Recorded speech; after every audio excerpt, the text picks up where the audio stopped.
أعوذ بالله من الشيطان الرجيم.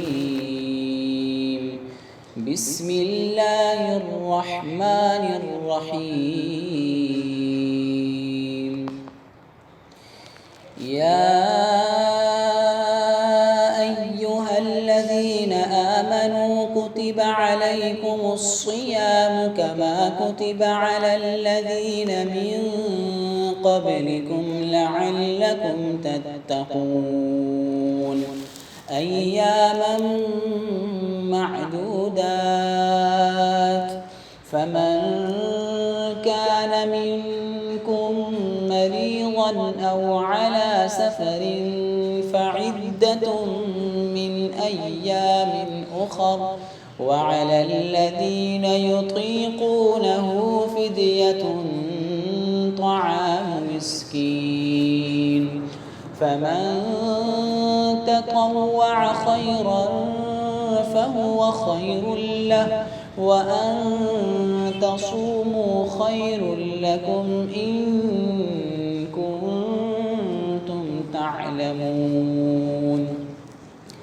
شهر رمضان الذي أنزل فيه القرآن هدى للناس وبينات من الهدى والفرقان، فمن شهد منكم الشهر فليصمه، ومن كان مريضا أو على سفر فعدة من أيام أخر، يريد الله بكم اليسر ولا يريد بكم العسر، ولتكملوا العدة ولتكبروا الله على ما هداكم ولعلكم تشكرون.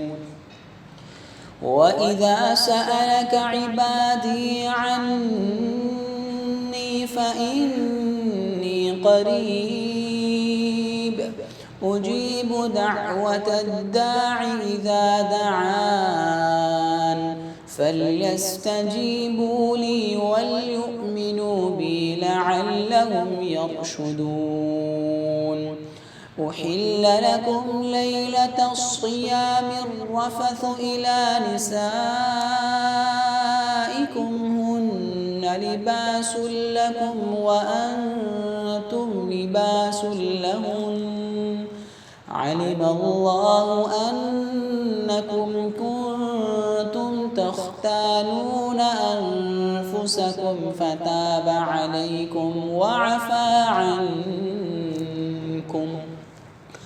فالآن باشروهن وابتغوا ما كتب الله لكم، وكلوا واشربوا حتى يتبين لكم الخيط الأبيض من الخيط الأسود من الفجر، ثم أتموا الصيام إلى الليل، ولا تباشروهن وأنتم عاكفون في المساجد، تلك حدود الله فلا تقربوها، كذلك يبين الله آياته للناس لعلهم يتقون.